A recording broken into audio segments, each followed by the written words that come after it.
Get on that. Un momento, por favor. Angry Black Man is in the building. I think I need y'all to hit that follow on Angry Black Man. Excellent show. He do hip hop shows on Friday, 2 of them. Deuce. I'm bilingual. And then he do a show on Monday and on Thursday. Holla at your man, Angry Black Man. And for those who think, man, this dude HRap needs to shut the hell up, follow him and talk crazy to him in his chat room, and then bam. Then military special for the monkey shoulders. Bet. Yeah, Grego in the building. Grego HRap ready to be star. How about it? But even though I like Manu Ginobili, I'm finna name some players from NBA past, present, that I believe if you would have put them in that same situation, you would have got equal or greater results. Number 15 will be one Lafayette, a.k.a. Fat Lever. He played better defense, rebounded better, made more sound decisions, and was better at the free throw line. Boom. There you go. Number 14, Jeff Malone, equally talented offensive, is a system guy himself, 19 points a night, unstoppable, big body. He would have been killing it too. Even somebody like Jeff Hornacek. These are not in any particular order, but Jeff Hornacek was a combo guard. He could play the 2 and the 1. People don't remember he was playing the point guard at Phoenix before the great Kevin Johnson got there. Jeff Hornacek got that flame on jumper. He ain't playing no defense, but neither was Manu. And then Rock, Mitch Richmond. Mitch Richmond could have did that same thing Manu did, but better. Another dude from the great city of Chicago via Maywood, Illinois, Michael Finley, same way. Paul Pressey, another dude. Rick Barry, another dude. Sam Jones, Dave Bean, Latrell Sprewell, Sidney Moncrief, Ron Harper, the Iceman, Joe Dumars, and Clyde Drexler. With that, and that was just literally people off the top of my head that would have fit into that situation with the Spurs, and I believe it wouldn't have been no difference. BS on your list, 15 styles that may fit. Manu was a perfect mentality, skills wise, and for the Spurs. Those dudes that I named, I can't speak for Dave Bing and those dudes. Maywood don't count. It do count, homeboy. Not true, Angry Black Man. We say that because we saw Manu, but the difference is fit into that system. Finley played in that system and kicked ass and won a championship. Paul Pressey was part of that situation, but he was older then. Sam Jones was in a system like that. Dave Bing obviously didn't. He played with the Pistons when they were super doo-doo and trash. But Sidney Moncrief did the same type of thing. Ron Harper fit into that Chicago system like that. Dumars played the back row behind Isaiah and Vinnie Johnson. Played alongside with Isaiah and along with Vinnie Johnson. These are all guys that fit into systems that was exactly. He was doing what Mario Elie did. He just did it younger. Manu Ginobili was an excellent ball player and an excellent system, and a lot of these guys, you could have given them their own team. We saw Jeff Malone and Fat Lee with their own teams, and they put up the same type of numbers. They just didn't have the structure around them.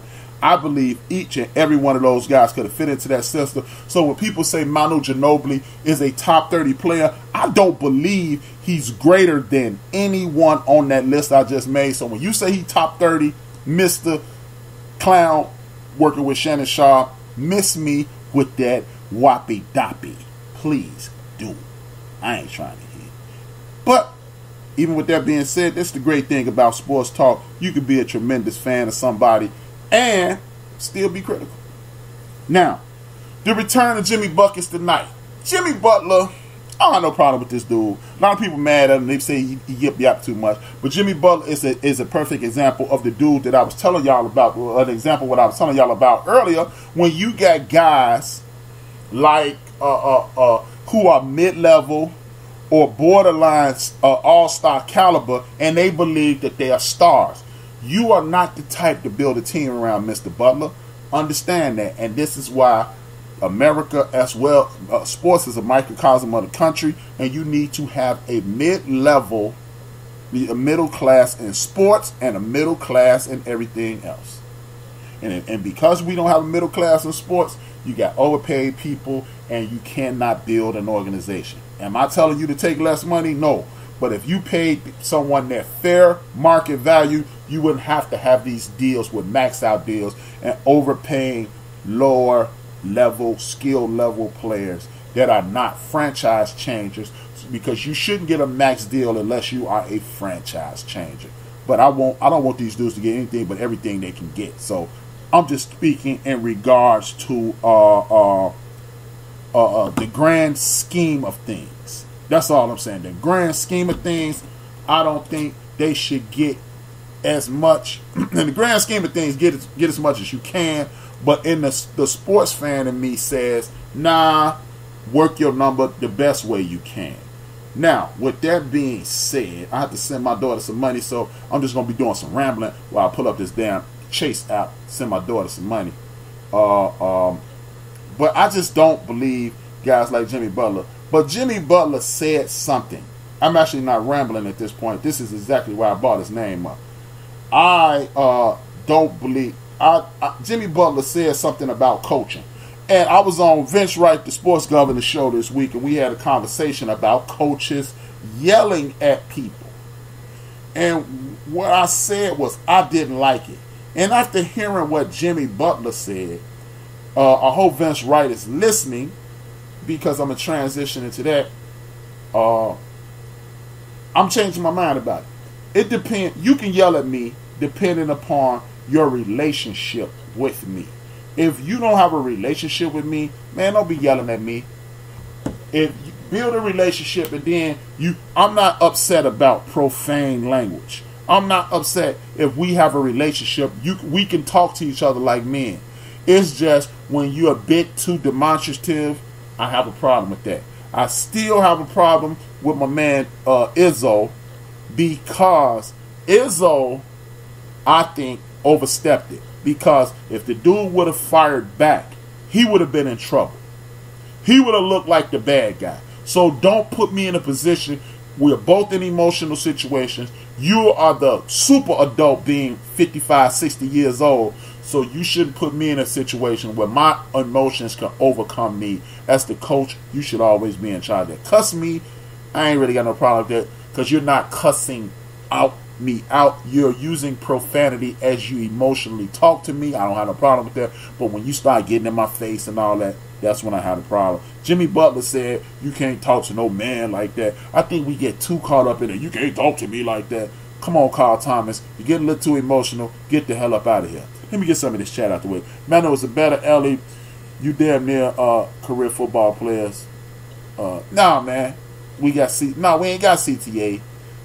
I just think Manu Ginobili is a very good basketball player, and at the retirement of the Jersey speech, they tried to make him seem like he was a Dwayne Wade, a Kobe Bryant, a Clyde Drexler, a George Gervin, and he is not.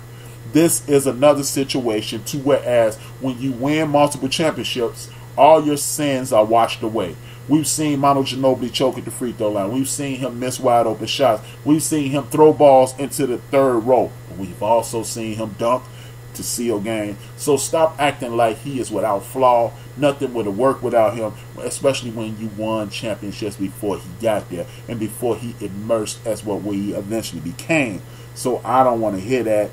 I love him. I really enjoyed him playing. He got the left hand bias with me, so you already know he on my team. But to try to say he's something that he's not, that's when you lose me. PJ Tucker is a modern-day Mario Elliott. Need them on your team, but neither as good as Manu.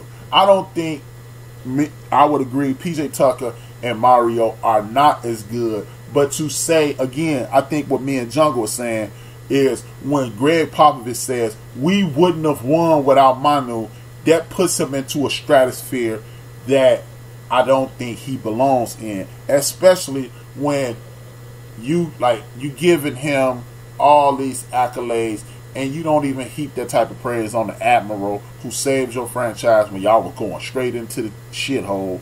And you know everybody loved Tim Duncan, but they liked him. Look, man, Tim Duncan, David Robinson are the two most important Spurs, and then you got Iceman Gervin, and then it trickles down from there. I don't know how it goes from there, but Duncan, Robinson, Gervin, and the rest of them.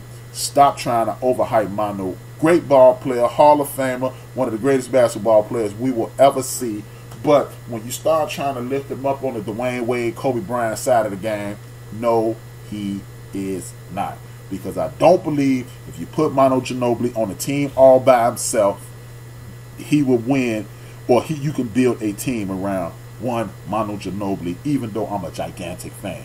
My man Pop was embellishing, for sure, but to save his Mario, I'm not going to save his Mario, y'all. But, when he said, hell, Jungle's opinion was invalidated when he said Ewing was better than the King. Hey, Jungle, you lost me on that one too, brother.